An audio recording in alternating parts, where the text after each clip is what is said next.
Hello and welcome to RSTV Sorted. This audio is a summary of the second episode of Reset India. Today's topic is the infrastructure push. The pandemic has been a wake up call and it exposed some key inadequacies we have in our urban rural landscape in terms of infrastructure. The key areas where the urgent push by government is required are 1. Low cost housing in urban cities, keeping in mind a huge population of migrant laborers in cities. 2. Public transportation, both intercity and intracity. 3. Healthcare infrastructure. And 4. Water management and river rejuvenation. It is very important to clean rivers from the very source of it and also to focus not just on the main river but on its tributaries as well. These areas provides immense scope and opportunities for infrastructure development. Today we will talk about public transportation and roadways. The surveys on public transportation have found that there are three key concerns of passengers. 1. Ease, 2. Affordability, and 3. Comfort. If these needs of urban city passengers are met, then it is highly anticipated that people will switch from their personal vehicles to public transportation. The Indian government, understanding the need of the hour, is working on infrastructure connectivity and electric mobility.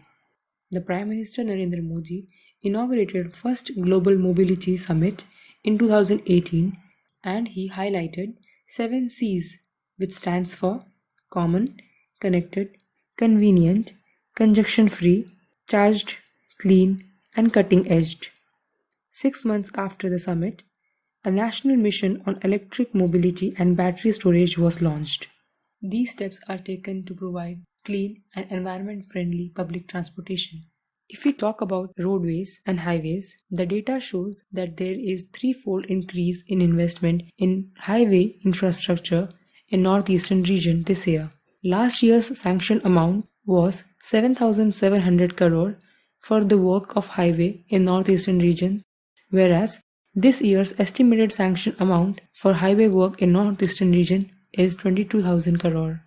Also, the cabinet has given strict guidelines to concerned authorities that once a project has been started, it should be completed and delivered within 24 months.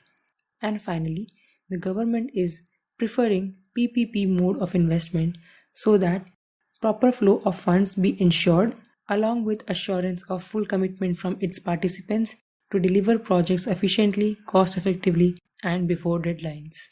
Thus, it would be safe to say that the infrastructure sector is currently enjoying focus of the Indian government and several policies are initiated to ensure that world-class infrastructure is created in time-bound manner.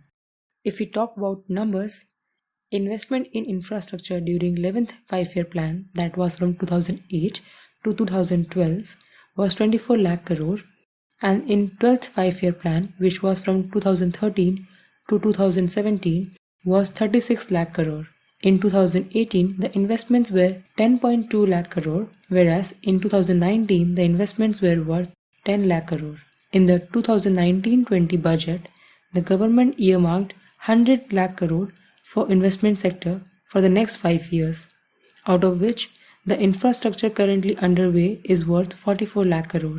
Also, government has earmarked 111 lakh crore for the national infrastructure pipeline, which is also underway. Be rest assured that the Indian government is dedicated to change the current shape of infrastructure in the least possible time and in the best possible way. That's all for today's topic.